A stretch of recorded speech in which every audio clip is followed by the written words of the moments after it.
Oh goody, a cute show about cooking in a dungeon. I can't wait to see what wholesome and slice of life things happen in this anime.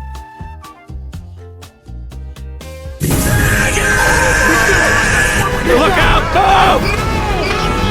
Holy shit! He did! I refuse to die like this! Dead! ومن تحزب معه والله I am fishy kind of I got this! vengeance. Identify yourself! Do the fuck up! Hey, Wendy got a fat ass under that Stretch mark headshot. that fat ass. What you hear?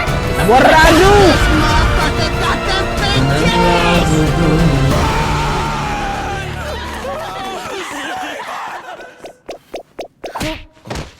Trigger, you make some fucked up shit, and I love it every single time. Delicious in Dungeon is a slow burn fantasy dungeon anime where food porn is the main focus. So if you like the concept of food wars but don't like the hentai part of food wars, then you should watch this. And if you did like the hentai part of food wars, you should still watch this, because it's pretty good.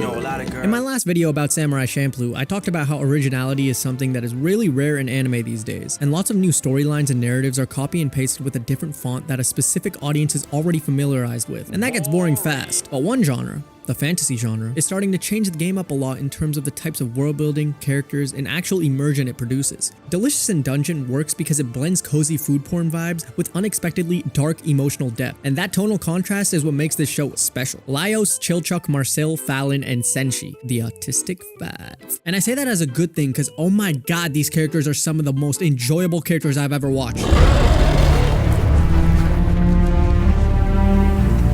This anime starts with our party on the 6th floor of the dungeon fighting a red dragon. Fallon gets chomped by the dragon and makes a last-ditch effort teleporting her party to the surface. Laios decides to head back down for his sister, and Chilchuck and Marcel follow along wanting to save her too. And then they meet Senshi the dwarf, cause he overheard them talking about how they will only eat monsters from now on in the dungeon to save money, and Senshi just so happens to know how to cook everything in the dungeon. So he joins them on their journey, and as soon as I heard the tavern music, I was locked into this anime. The fantasy vibes were set, the adventure was brewing, and it brewed a lot.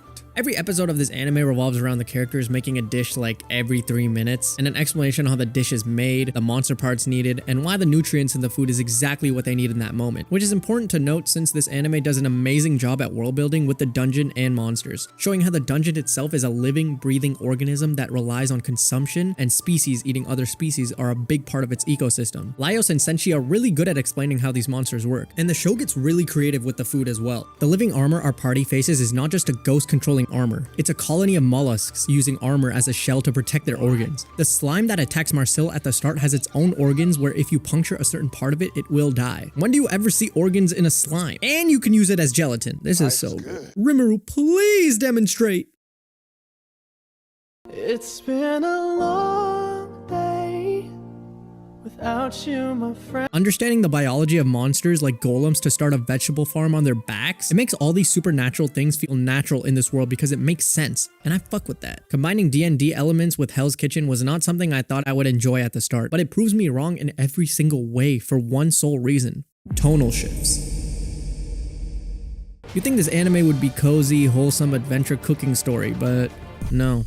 It's more than that. I mean, I should have guessed when the first scene was literally Fallon getting eaten, so yeah, that's on me, guys. The story gets really dark, masking this slow burn shift with a fun foodie adventure, and it slowly reveals our main character's traumatic past, which explains their attitudes and intentions. Laios is an emotionally unintelligent dickhead with a monster fetish and is terrible at reading the room, aka me. Marcel is a half-elf girl failure who specializes in black magic, or taboo magic, and can revive the dead, which I'm guessing is because she ages more slowly than everyone in her life and wants to be able to live with them longer, which is so cute. Marry me. Chilchuck is like the coward of the group and always hating on his party, but secretly only wants his party to make it out of the dungeon alive because he truly cares about them. He's like a tsundere. Senshi the dwarf is Guy Fieri if he was a dwarf, and knows the most about the dungeon since he's been exploring it for the longest as the sole survivor of a mining party. Fallon, Laios' sister, is a kind-hearted, naturally gifted mage whom Marcel looks up to. She cares a lot about everyone, including how monsters are treated, and she's 23 years old. Marry me. I feel like people relate to Laios and Marcel the most in this show, mainly because they stand out the most and have equally quirky personalities. Elf characters are at an all-time high right now. They aren't used as harem bait anymore, but actual fantasy plots, and Marcel is no exception. Lots of people categorize her as a girl failure, and yeah,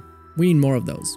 Now, Marcel was the voice of reason in this group of adventurers, mainly because all she does is play things by the book on how to do things by the book. Straight man characters are the most character in an anime and usually the setup for the actual funny guy in the show. But I found myself laughing at Marcel's antiques and her funny interactions with the group a lot. She was my favorite character in the entire show, and the voice of reason is never supposed to be someone's favorite, but she is mine. I say this because she contrasts so well with every character in the party and treats them all equally. She's not some tragic heroine who needs to be saved every 5 seconds. She's actually the strongest amongst her party, and she truly wants to use everything she has studied over the years to help her party in every way, even if she has to go against her teachings to do it, like slurping down monster meat. I think I might be in love, guys. Like literally.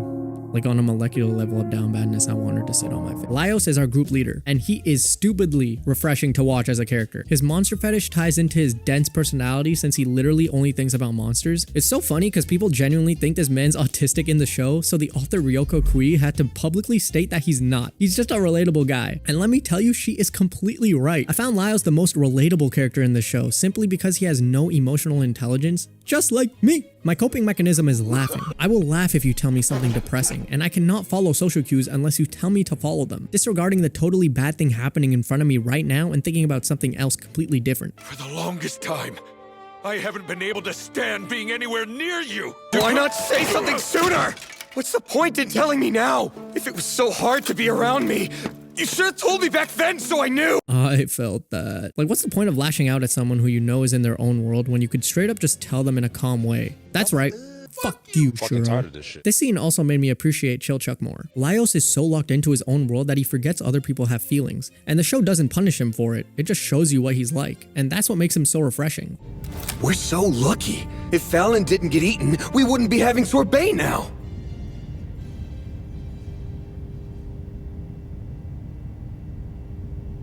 You know, some things are better to keep to yourself.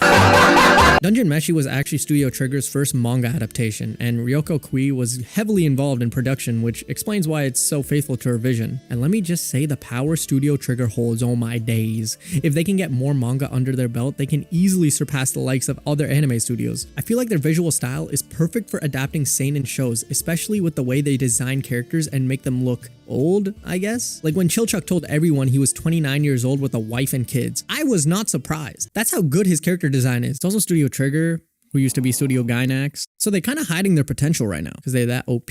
Imagine them animating something like Berserk or Tokyo Ghoul. I'd literally bust over my screen. I cannot wait for season 2 of Dungeon Meshi. Fantasy anime are finally getting good again, and this is just the beginning of taking over the isekai genre completely until they're gone for good.